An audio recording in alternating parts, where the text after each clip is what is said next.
Assalamualaikum, hello everyone. So today our group will be analyzing the documentary about two American families from the organizational behavior perspective. So what is exactly this documentary about? This documentary about two families who is living in Milwaukee, Wisconsin for over several years, which is about 30 years. So one family is an African American family, and the other one is the white American family. So basically, both of these family actually having a same issue or same crisis, which is the financial crisis and difficulties. This is because of the job loss, low wages, economic change, and limited opportunities.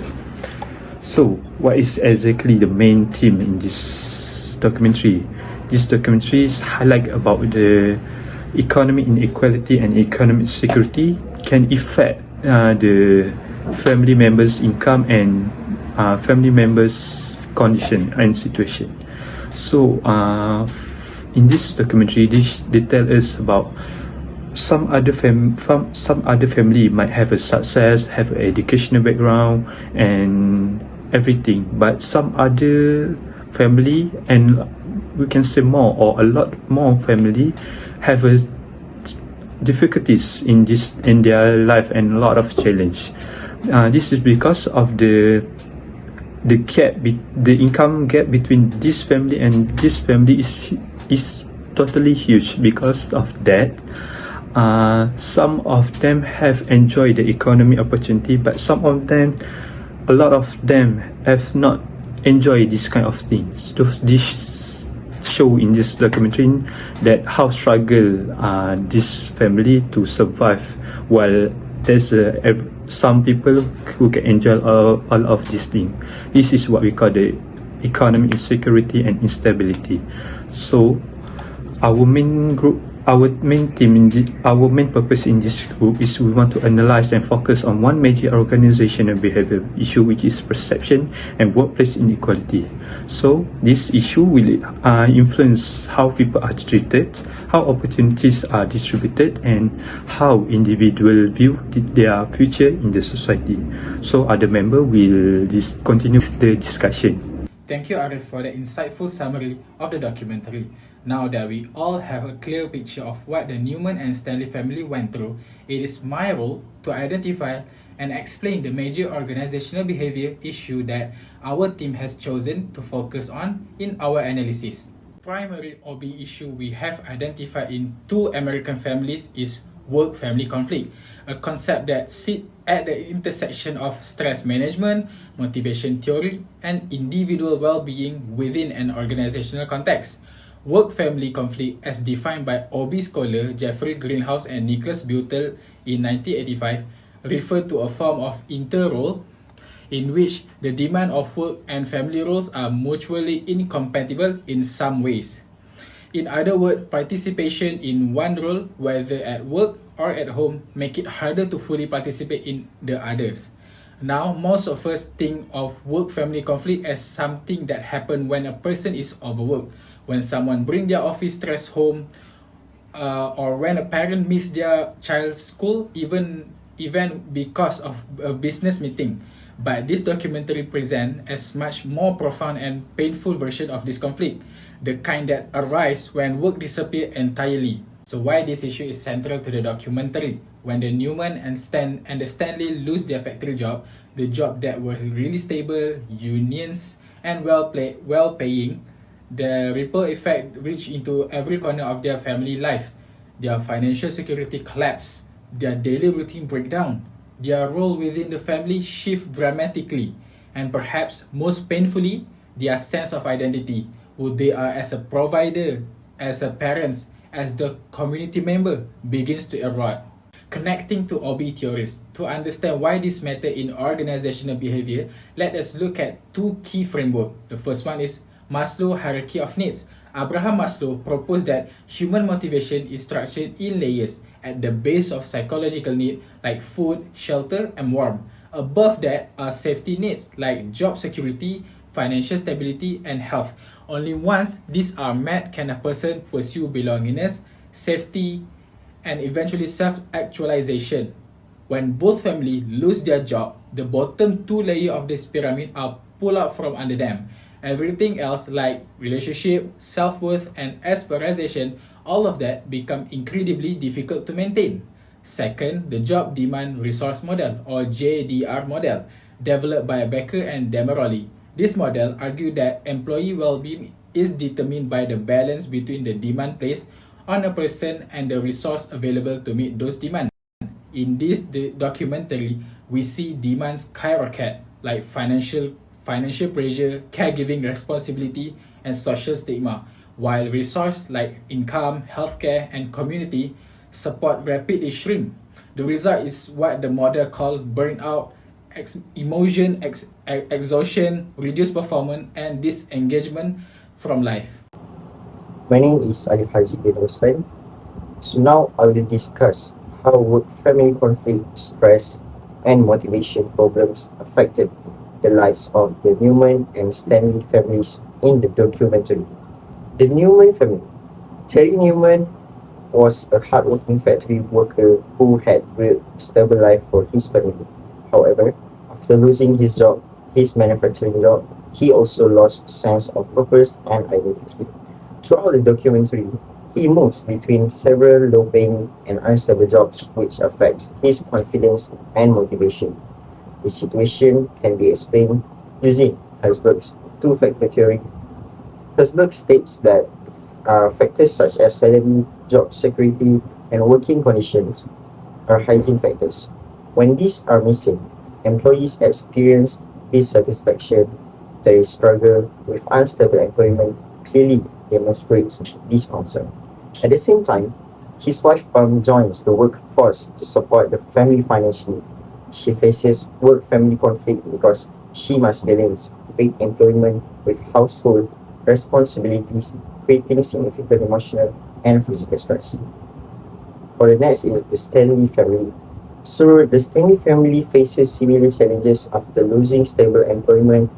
Claude Stanley struggles to provide for his family. This situation is made more difficult by broader social and economic inequalities. Meanwhile, Jackie Stanley works multiple jobs while managing the household and caring for the children. Although she remains strong, the documentary shows signs of exhaustion and emotional strain.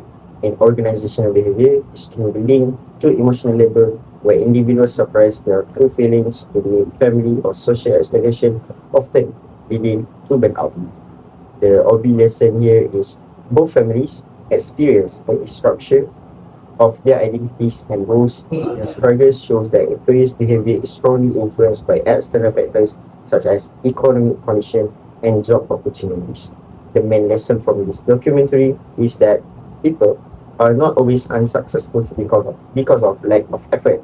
Sometimes larger economic and organizational systems create challenges that individuals cannot control. Therefore, as future managers and OB practitioners, we must understand how workplace and social environment shape human behavior and well-being. Thank you, Alif. Hearing about what this family went through really made me reflect. What would I do if I were in their position? Imagine graduating, finding a stable job, building your life, and then suddenly the company downsized and everything collapsed overnight. How would you feel? How would it change you? Most of us have never truly faced that. We still have options, but for the Newman and Stanley, in a deindustrializing city with shrinking opportunities, that reality was their everyday life. From an OB standpoint, chronic stress like this affect everything. Mentally, it narrows your focus and drains your ability to think clearly or plan ahead. Researchers call this the scarcity mindset. Emotionally, repeated failure despite trying your hardest can lead to learned helplessness, where you start believing nothing you do will ever matter. And interpersonally, financial pressure is one of the biggest cause of relationship conflict. Your closer relationship suffer, sometimes without you even realizing it. As mentioned, there is also a cultural weighted to this. We grow up in a collectivist society where success is tied to family and community expectation. Losing a job will not just feel like a personal failure, it will feel like a public one. The Newman and Stanley carried the shame for over 20 years. I honestly do not know if I would have their strength, but their story taught me three things: the power of community, the importance of staying adaptable, and the courage it takes to ask for help. Those are things I want to carry with me.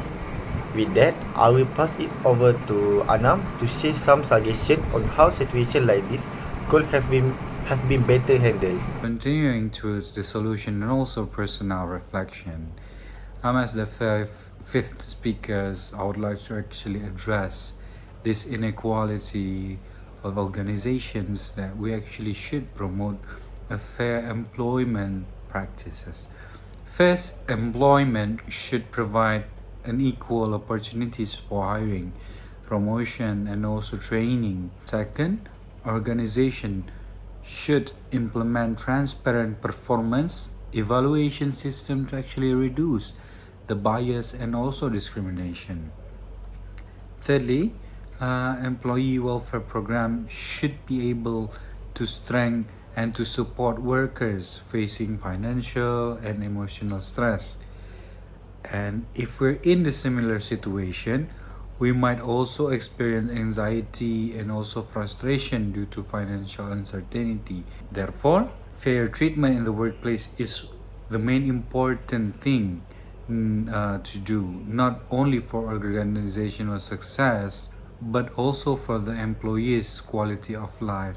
Most of the time, companies nowadays are not focusing towards giving affirmations, giving the most right equal of rights towards the employees itself, and this will give a situation for the employees itself to have the anxiety and frustrations mostly appear easier.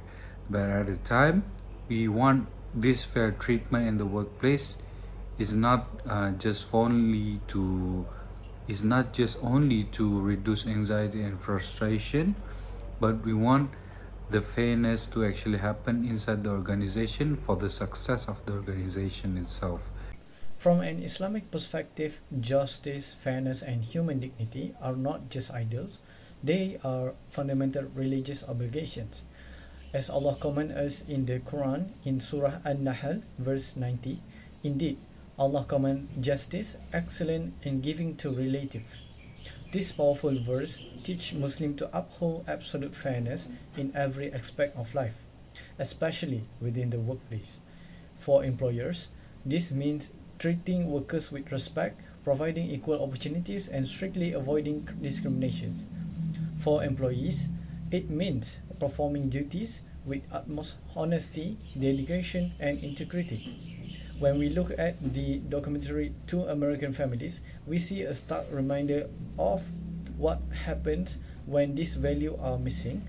It beautifully demonstrate how workplace inequality and negative perception directly crush motivation, threaten job security, strain family relationship, and destroy overall well-being. Ultimately, systematic fairness is not just a corporate buzzword, it is a moral necessity. Organizations must build fair, supportive environments to ensure that business success never comes at the expense of human welfare. That's all from our group. Thank you for listening.